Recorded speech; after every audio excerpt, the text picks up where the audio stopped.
오늘은 6장 전체에 대해서 말씀을 나눌 거고요. 이 말씀은 사무엘상 4장에서부터 시작되었던 소위 법궤 이야기의 절정이자 마지막 대목이 됩니다. 4장에서 법궤를 빼앗기는 장면이 있었죠. 그때 외쳤던 비낫의 아내의 목소리가 이가봇이었죠.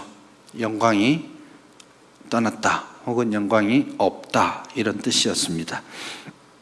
그렇게 하나님의 영광이 하나님을 무겁게 생각지 않는 이스라엘을 떠나셨습니다. 그리고 그 영광은 도리어 블레셋 진영에서 스스로 하나님의 손이 무겁게 나타나심으로 당신의 영광을 보여주셨죠.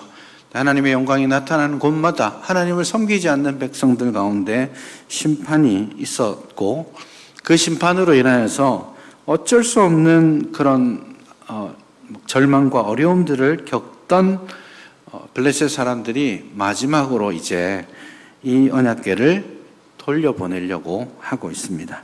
하나님의 궤를 어찌할 바를 몰라서 마치 처음에는 폭탄 돌리기 하듯이 니네 성으로 가져가라, 니네 성으로 가져가라 이렇게 하다가 마지막에는 그냥 인적이 드문 들판에 내버려 두고 그냥 출입금지 하듯이 얼씬도 하지 못하고 막 두려움에 쌓여서 그렇게 시간을 보낸 것이 약 7달이었다라고 6장 1절이 말씀하죠. 이제 이스라엘 블레셋 사람들이 결단해야 될 때가 왔습니다. 이렇게 지낼 수는 없잖아요. 하나님의 궤를 어떻게든 처리를 해야 되는데 정치 지도자들은 어떻게 해야 될지 말하지 않습니다.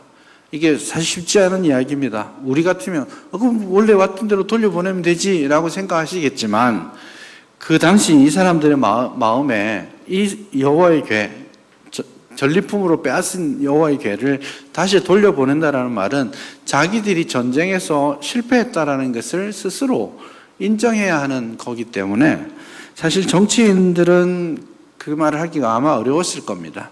그러니 7개월이 지나도록 온 마을에 엄청난 일들이 일어나도록 그냥 어찌할지를 모르고 돌리기만 하고 있는 거예요. 그러자 이제 참지 못한 블레셋 사람들이 오늘 본문에 정치 지도자들이 아니라 종교 지도자들을 찾고 있습니다. 6장 2절을 보시면 블레셋 사람들이 제사장들과 복술자들을 찾아서 어찌하면 좋겠습니까? 라고 묻기 시작하자 이 블레셋의 종교 지도자들이 이걸 그냥 두지 말고 돌려보냅시다, 그렇게 말합니다. 그런데 돌려보낼 뿐만 아니라 좀 그 신을 달래고 해야 내게 임한 이 재앙들이 사라질 수 있으니까 돌려보낼 때 속건 제물로 금쥐, 금독종 이런 것들을 좀 준비해서 같이 보냅시다, 이렇게 말을 하는 대목이 오늘 본문 4절, 5절까지의 이야기입니다. 그러면서 굉장히 중요한 한 단어를 이들이 사용하는데 6장 5절을 여러분 성경에서 한번 보시죠.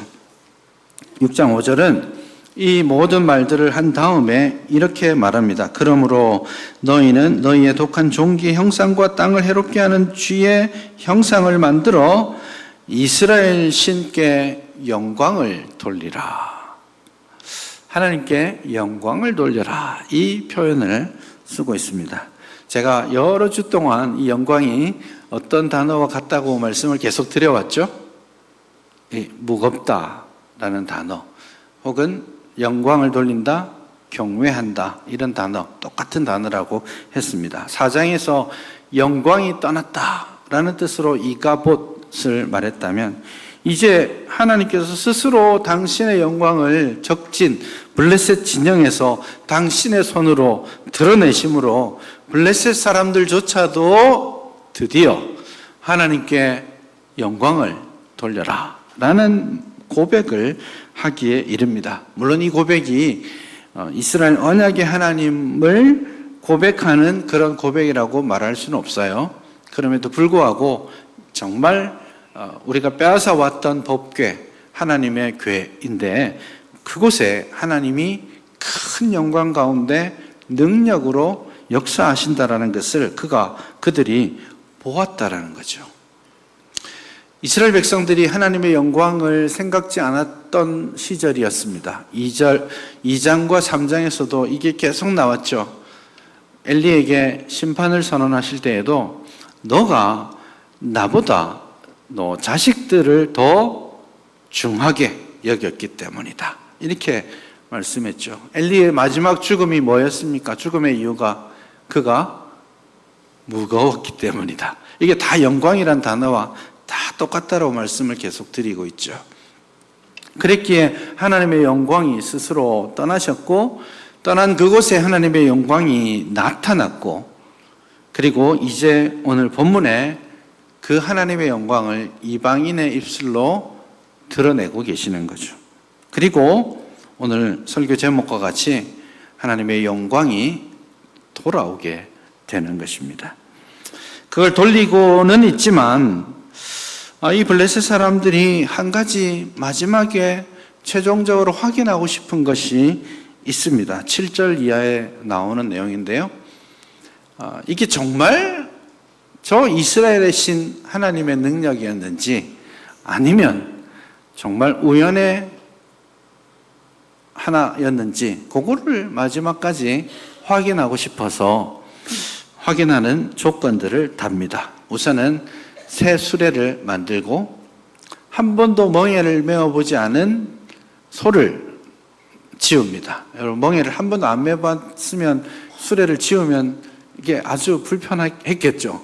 그러니 아마도 직진해서 가기가 어려울 거야 이런 기대가 하나 있었고요. 그런데 그 소들을 선택할 때 7절에 보면 젖나는 소 2마리를 끌어다가 수레를 매게 합니다. 젖나는 소라는 말은 암소라는 말이고 엊그제 출산했단 말입니다. 그러니까 12절에 가서 보시면 송아지를 집에 두고 출발하니까 암소가 울면서 그 길을 가죠. 그러니 송아지의 울음소리가 들리는 듯 그 소가 여럿 있어도 자기 송아지의 소리를 안답니다. 구별해서 안다고 하고 소가 갓 태어나면 이 소를 계속 핥아주고 돌봐주면서 소에게 있어서 아이라고 자꾸 말해서 죄송합니다. 실제로 히브리어로는 아이입니다. 새끼라고 하지 않고 여기에 의미를 더하기 위해서 아이라고 쓰고 있습니다. 제가 틀리게 말하는 건 아닙니다. 어쨌든 이 송아지를 향한 그 소의 모성애가 가장 셀 때가 갓 태어난 아이를 볼 때라고 합니다. 그러니 이 송아지가 울고 있을 때 소가 앞으로 나가는 것은 사실 기대하기 어려운 거죠. 그러니 어떤 조건을 만들어 놨냐면 진짜 하나님의 손길이면 이런 조건에도 불구하고 이 소가 벳세메스를 향해서 쭉 갈 거고 만약에 우연이라면 그냥 이 소가 옆으로 새든지 가다가 여러분 소 먹여보셔서 알겠지만 가다가 옆에 풀 있으면 계속 풀 먹느라고 앞으로 안 갑니다. 그렇게 하든지 새든지 아니면 새끼가 있는 집으로 뒤로 돌아서든지 그럴 거니까 만약에 그러면 우연이고 그럼에도 불구하고 이 소가 앞으로 직진해서 벳세메스로 가면 진짜 하나님의 능력이다. 그렇게 생각합니다. 이게 참 어리석은 것 같지만 사실은 우리 성도들 사이에서도 이렇게 기도하시는 분 꽤 있습니다. 하나님의 뜻을 알고 싶을 때 조건을 척척척척 만들어 놓고 하나님 제가 기도할 테니까 이렇게 되고 이렇게 되고 이렇게 되면 하나님의 뜻인 줄 알겠습니다. 그럴 때 있죠. 혹은 계획을 세워서 촥 가는데 잘 풀리면 하나님의 뜻인가 봐 이렇게 기대하게 되죠. 위험한 겁니다. 이런 조건을 따라서 상황 속에서 하나님이 말씀하실 때도 있지만 그건 확실하게 하나님의 뜻을 아는 방식은 아닙니다. 하나님의 뜻을 알아가는 가장 중요한 방식은 이미 드러난 하나님의 뜻으로서의 성경 말씀을 깊이 읽고 묵상하고 말씀의 원리를 적용하는 것. 그래서 구체적으로 이러한 상황에 이것이 하나님의 뜻입니까를 하나님이 드러내기를 기뻐하시는 것이 아니고 그 모든 상황을 지배하는 삶의 원리, 그 원리가 하나님의 뜻에 부합되느냐, 그게 훨씬 더 중요한 부분이 되겠습니다. 아무튼 이 소가 직진해서 갈 수 없는 상황을 만들어 놓고 만약에 이 소가 계속해서 직진하면 신의 뜻인 줄 알겠다라고 그렇게 생각했던 것대로 놀랍게도 이 소는 직진합니다. 벳세메스를 향해서 직진하고 있죠. 12절에 보시면 벳세메스 길로 바로 행하여 대로로 가며 갈 때에 울고 좌우로 치우치지 않았다. 어디까지 갔습니까? 벳세메스까지 가고 벳세메스 사람 여호수아의 밭에 가서 멈추어 섭니다. 참 놀라운 일이 벌어진 것은 맞습니다. 이것 때문에 제가 지난 주간에 그 유튜브에서 여러 설교를 한번 들어봤습니다. 제가 자주 듣지는 않는데 또 설교를 다 듣지도 않았어요. 이 부분을 어떻게 설명하는지만 이렇게 유튜브에 시간 착착착 빨리 감게 해가지고 그거 딱 들어봤는데 좀 마음이 좀 안타까운 부분이 있었습니다. 이거 굉장히 많이 오해하시는 또 성경을 잘못 적용하시는 대표적인 예이기 때문에 그런데요. 그 유튜브 자꾸 듣지 마세요, 설교도.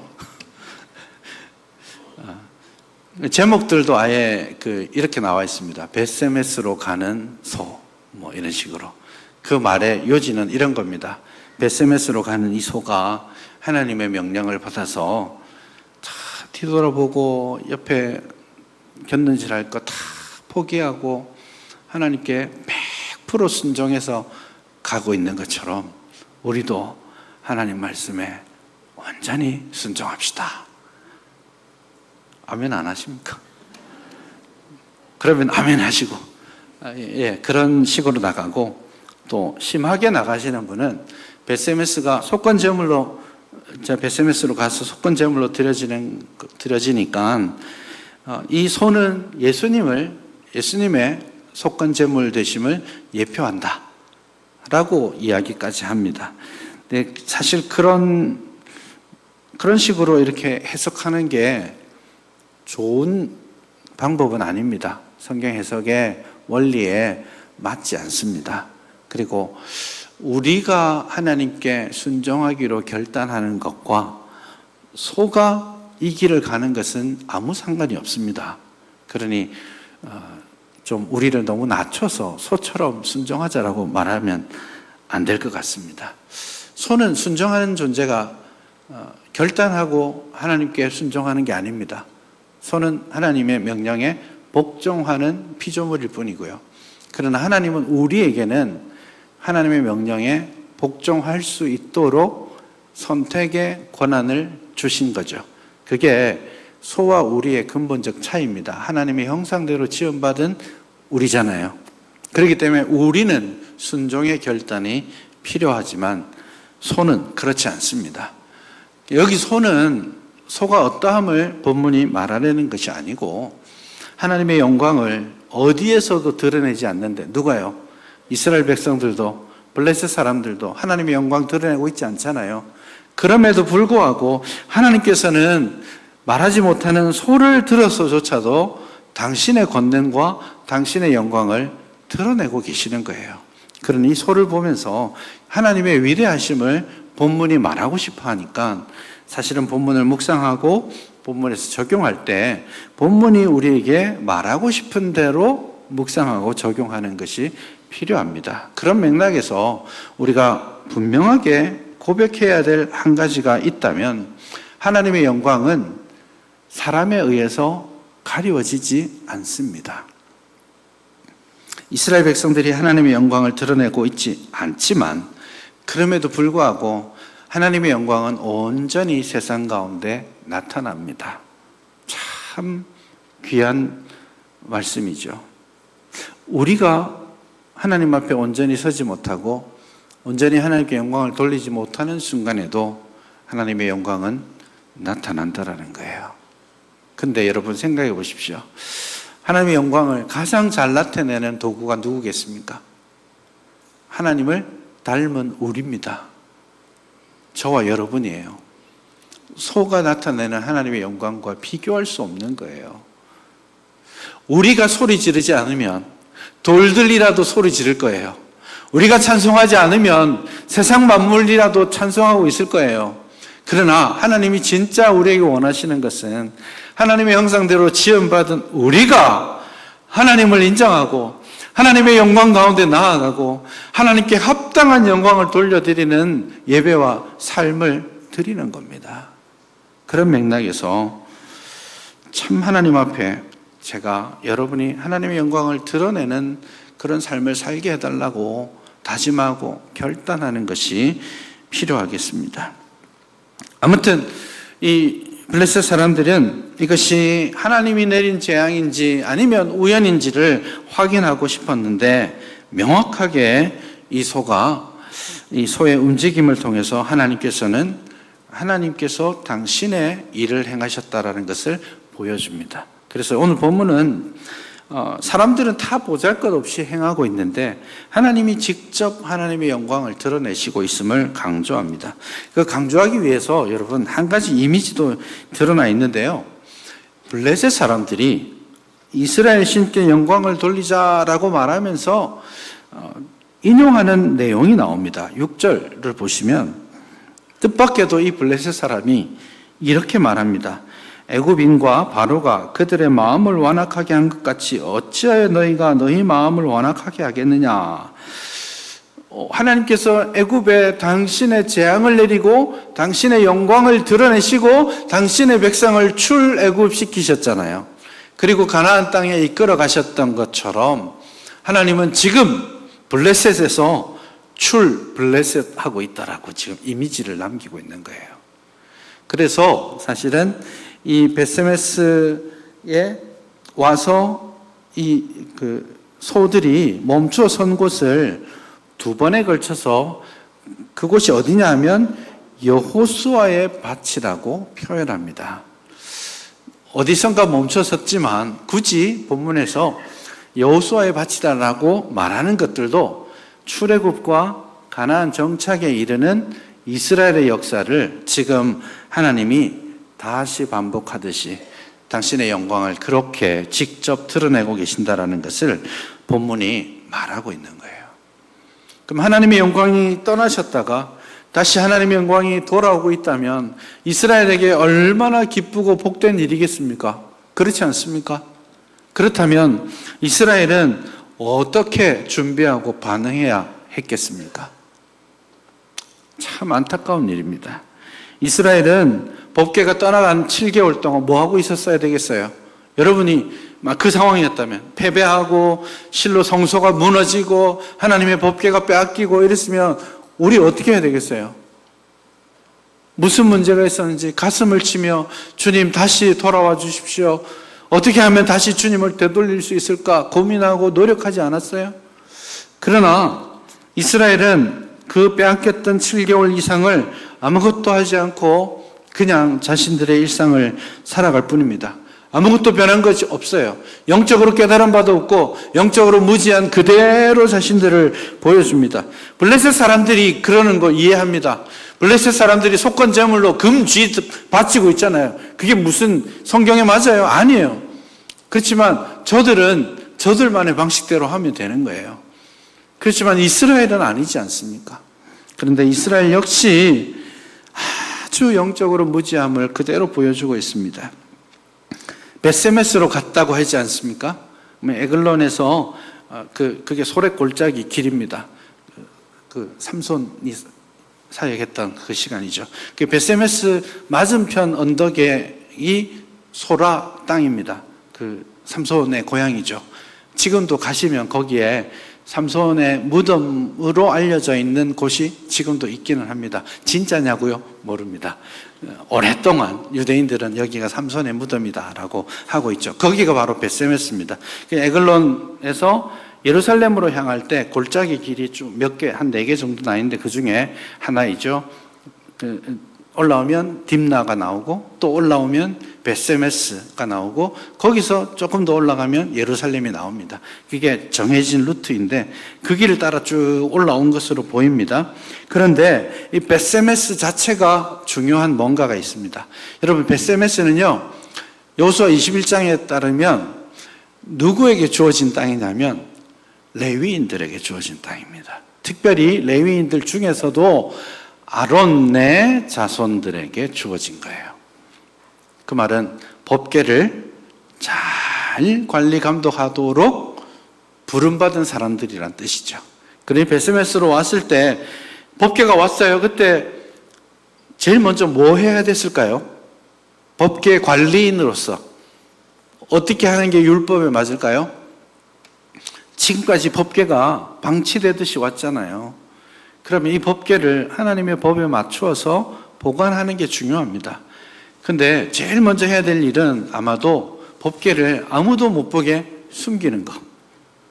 사실은 법궤를 운반하는 레위인들, 고앗 자손들조차도 법궤를 볼 수 없습니다.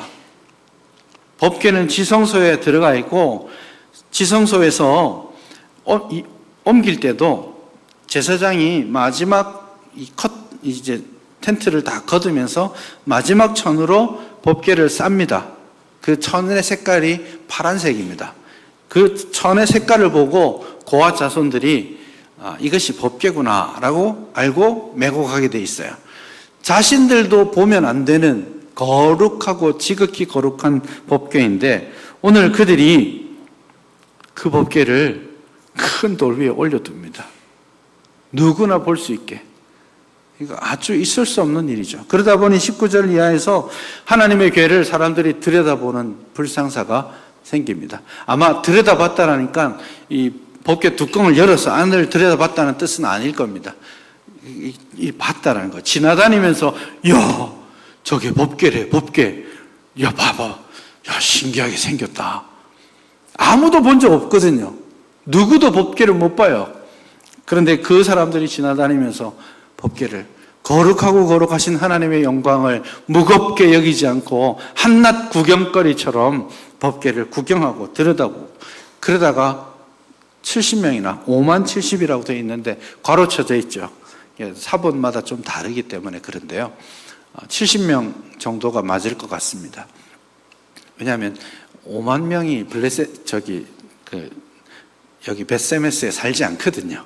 그러니까 아마도 필사하면서 실수한 거라고 생각해 볼 수 있겠습니다. 어쨌든 몇 명이든지 많은 사람들이 법궤를 구경 삼아 우스갯소리로 삼다가 하나님의 영광 가운데 심판을 받게 되었습니다. 이것은 베세메스 사람들의 잘못이기도 하지만 이 법궤를 말씀대로 하지 않았기 때문에 생기는 잘못입니다. 이것뿐만 아닙니다. 하나님 앞에 제사를 드리는 장면이 나오죠.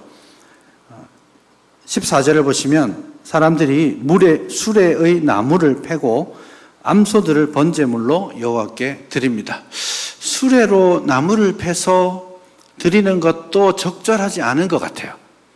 근데 성경 말씀에 율법에 나무는 어떤 거 써야 돼 이런 규정은 없습니다만은 유대인들은 제사를 드릴 때 나무도 구별해 놓았습니다. 그래서 유대인의 율법 해설집인 미슈나나 이런 데 보면 드릴 수 있는 제단에서 사용할 수 있는 나무 종류를 규정해 놓고 예를 들면 상한 나무 있잖아요. 혹은 곰팡이가 펴 있는 나무라든지 그런 나무들은 쓸 수 없도록 규정해 놓고 있어요. 아마 그게 자연스러울 것 같은데요. 누군가가 제단을 해 놓은 다른 용도로 만들어 놓은 것을 나무로 쓰는 것은 적절하지 않아 보입니다. 더 문제는 그 암소들을 번제물로 드렸다라는 겁니다. 여러분, 이스라엘이 율법을 배울 때 레위기를 제일 먼저 배웁니다. 레위기 율법 중에 제일 먼저 나온 첫 번째 규정이 뭐냐면 너희 중에 누구든지 번제로 하나님께 드리려거든 어떤 걸로 드리라고요? 흠 없는 수컷으로 드려라. 여기 법입니다. 제일 먼저 배우는 법이에요. 그런데 이 전나는 암소들을 좋다고 잡아서 하나님께 제사를 드리는 거예요. 이건 하나님의 율법을 완전히 무시하고 있는 겁니다. 하나님의 말씀을 맡은 자들이고 제사를 맡은 이들이 하나님을 전혀 무겁게 여기지 않아요. 하나님께서 당신의 영광을 드러내고 계시는 그 순간에도 이스라엘은 아무것도 깨닫지 못하고 하나님의 영광을 받을 준비가 되어 있지 않는 겁니다. 그 때문에 심판이 왔을 때에 어떻게 합니까? 여러분, 70명이 죽임을 당했어요. 하나님의 법궤를 우습게 여기다가 그렇게 됐으면 만약에 정상적으로 저와 여러분이었다면 어떻게 해야 되겠습니까? 이 질문은 맞는 질문입니다. 20절에 보시면 이 거룩하신 하나님 여호와 앞에 누가 능히 서겠느냐? 이거 참 올바른 말입니다. 말은 올바른데 결론이 뭐예요? 이 사람들은 법궤를 다른 데로 옮깁니다. 기럇 야림 사람 옆 동네입니다. 불러서 니네 동네로 가져가. 이 법궤 때문에 우리가 지금 큰 낭패를 겪었어. 이건 누가 했던 거예요? 블레셋 사람들이 한 거 아니에요. 블레셋 사람들이 아스돗에 법궤가 갔을 때 거기에 재앙이 있으니까 아 뜨거! 하고 자신을 돌아보고 회개할 생각은 하지 않고 이 법궤를 가드 사람들에게 니네들이 가져가. 에글론에게 니네들이 가져가. 그러고 있었잖아요. 거룩하신 여호와 앞에 누가 능히 설까? 이 질문 우리 항상 해야 됩니다. 그러나 그 질문을 하고 우리가 내려야 될 결론은 오늘 본문의 이스라엘 사람들의 결론과 전혀 달라야 합니다. 거룩하신 하나님 앞에 섰을 때 제일 먼저 깨닫게 되는 건 뭐예요? 법궤 때문에 내가 망하게 생겼구나 이거예요? 아니에요. 나의 죄 때문에 망하게 생겼구나 이겁니다. 선지자 이사야가 하나님의 성전에서 하나님의 영광을 몸소 체험했을 때 어떻게 반응했습니까? 이사야 6장을 보시면 화로다 망하게 되었도다 나여 입술이 부정한 자로서 입술이 부정한 자들 중에 거하면서 하나님을 배웠다. 이제 난 죽었다. 어찌할꼬. 그렇게 하지 않습니까?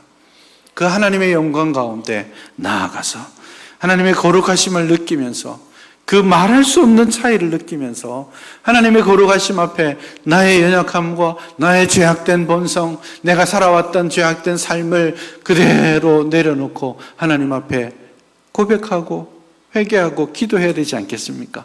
물러날 것이 아니라 주님 주의 성령으로 나를 새롭게 하여 주시고 내 마음에 정직한 영을 부어주셔서 나로 하여금 거룩하신 주님 앞에 설 수 있게 해 주시옵소서. 그렇게 간구해야 하지 않겠습니까?